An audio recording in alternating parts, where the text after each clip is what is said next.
ಕೇವಲ ಕಾವೇರಿ ನೀರು ವಿಚಾರನ ನಿರ್ಲಕ್ಷ್ಯ ಮಾಡ್ತಾ ಇಲ್ಲ, ರೈತರ ಸಮಸ್ಯೆಗಳನ್ನು ಕೂಡ ನಿರ್ಲಕ್ಷ್ಯ ಮಾಡ್ತಾ ಇದೆ. ರೈತರ ಸಮಸ್ಯೆಗಳನ್ನು ಕೂಡ ಅವರು ಬಗೆಹರಿಸ್ತಾ ಇಲ್ಲ. ರೈತರಿಗೆ ಆಗ್ತಾ ಇರೋ ಶೋಷಣೆ ಬಗ್ಗೆನೂ ಕೂಡ ಈ ಸರ್ಕಾರ ಗಮನ ಹರಿಸ್ತಾ ಇಲ್ಲ.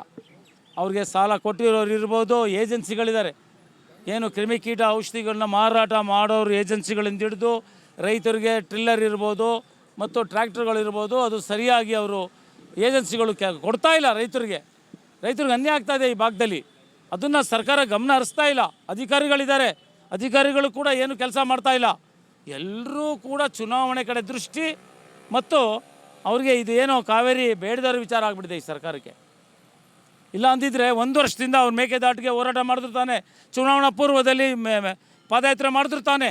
ಇಲ್ಲಿವರೆಗೆ ಕೇಂದ್ರ ಸರ್ಕಾರನ ನೀವು ಅಫಿಷಿಯಲ್ ಆಗಿ ಹೋಗಿ ಭೇಟಿ ಮಾಡಿದ್ದೀರಾ? ಯಾರನ್ನು ಭೇಟಿ ಮಾಡಿದ್ದೀರಾ ನಮಗೆ ಗೊತ್ತಾಗಬೇಕು. ಮೇಕೆದಾಟಿಗೆ ಅನುಮತಿ ಕೊಡಿ ಯೋಜನೆ ಮಾಡಲಿಕ್ಕೆ ಅಂತ ನೀವು ಯಾರನ್ನ ಕೇಳಿದ್ದೀರಾ? ಸುಮ್ಮನೆ ಎಲ್ಲೋ ನಿಂತ್ಕೊಂಡು ಆರ್ಕೆ ಉತ್ತರ ಕೊಡ್ತೀರಾ ರೀ, ಅದು ಕೇಂದ್ರ ಸರ್ಕಾರ ಅನುಮತಿ ಕೊಡಬೇಕನ್ರಿ ಅಂತ. ಅದಲ್ಲ, ನೀವು ಮುಂದೆ ಬರಬೇಕು, ನಮ್ಗೆ ಅನುಮತಿ ಕೊಡಿ ಅಂತ ಕೇಳಬೇಕು. ನೀವು ಕೇಳಿದಾಗ ಅವ್ರು ಕೊಡಲಿಲ್ಲ ಅಂದರೆ ನಾವು ಕೂಡ ಕೇಂದ್ರ ಸರ್ಕಾರ ಇರ್ಬೋದು, ಯಾವುದೇ ಸರ್ಕಾರ ಇರ್ಬೋದು, ನಾವು ವಿರುದ್ಧವಾಗಿ ಹೋರಾಟ ಮಾಡ್ತೀವಿ. ನಮ್ಮ ನೀರಿಗೋಸ್ಕರ ನಾವು ಯಾವ ತ್ಯಾಗಕ್ಕೂ ಸಿದ್ಧ ಇದ್ದೀವಿ, ಯಾವ ಹೋರಾಟಕ್ಕೂ ಸಿದ್ಧ ಇದ್ದೀವಿ. ಸಹಿ ಸಂಗ್ರಹ ಮಾಡ್ತಾ ಇದ್ರೆ ನಿರಂತರ ಹೋರಾಟ ಮಾಡ್ತಾರೆ. ಎಲ್ಲೋ ಒಂದು ಕಡೆ ನಿಮ್ಮ ಹೋರಾಟಕ್ಕೆ ಉತ್ತೇಜನ ಕೊಡುವಂಥ ಕೆಲಸ ರಾಜ್ಯ ಸರ್ಕಾರ ಮಾಡೇ ಇಲ್ಲ, ಮಾಡ್ತಾನೇ ಇಲ್ಲ. ಮತ್ತೊಂದು ರಾಜ್ಯ ಆಗಿದ್ದಿದ್ರೆ ಇಷ್ಟು ಹೋರಾಟ ನಡೆಸ್ತಾ ಇರುವಂತಹ ಒಂದು ಹೋರಾಟವನ್ನು ಸರ್ಕಾರ ಬೆಂಬಲಕ್ಕೆ ತಗೊಂಡು ಈ ಸಮಸ್ಯೆನ ಬಗೆಹರಿಸ್ಬೋದಾಯ್ತು. ಇಷ್ಟಕ್ಕೆ ಹೋರಾಟ ಮಾಡ್ತಾ ಇದ್ದಾರೆ ರೈತರು ಬಂಧುಗಳು, ಹೋರಾಟಗಾರರು ಹೋರಾಟ ಮಾಡ್ತಾ ಇದ್ದಾರೆ. ನಮ್ಮ ಕೈಲಿ ಆಗ್ತಾ ಇಲ್ಲ ಅಂತೇಳಿ ಕೇಂದ್ರ ಸರ್ಕಾರ ಒತ್ತಡ ಏರಿ ಈ ನೀರಿನ ಸಮಸ್ಯೆ ಬಗೆಹರಿಸ್ಬೋದಾಗಿತ್ತು. ಆ ಕೆಲಸ ಮಾಡ್ತಾ ಇಲ್ಲ. ಇನ್ನು ಮುಂದಿನ ದಿವಸಗಳಲ್ಲಿ ಕಾವೇರಿ ಕ್ರಿಯಾ ಸಮಿತಿಯ ಆಶ್ರಯದಲ್ಲಿ ಬೇರೆ ರೀತಿಯ ಹೋರಾಟವನ್ನು ನಾವು ಮಾಡಬೇಕಾಗತ್ತೆ. ರಾಜ್ಯ ಸರ್ಕಾರ ಈ ಕೂಡಲೇ ಕೆಲಸ ಮಾಡದೇ ಇದ್ದರೆ ಅನ್ನುವಂಥ ಎಚ್ಚರಿಕೆ ನಾನು ನೀಡ್ತಾ ಇದ್ದೀನಿ. ನಾನು ನೋಡಿ, ಸಾರ್ವಜನಿಕವಾಗಿ ನೀವು ಮೀಡಿಯಾದವರು ಕಳೆದ ಸೆಪ್ಟೆಂಬರಿಂದ 10 ತಿಂಗಳಿಂದ ಇವತ್ತವರೆಗೂ ನಾವೇನು ಹೋರಾಟ ಮಾಡ್ತಾಯಿದ್ದೀವಿ, ಅವರು ಪೇಪರಲ್ಲಿ ಓದ್ತಾ ಇದ್ದಾರೆ, ಟಿ ವಿಲಿ ನೋಡ್ತಾ ಇದ್ದಾರೆ.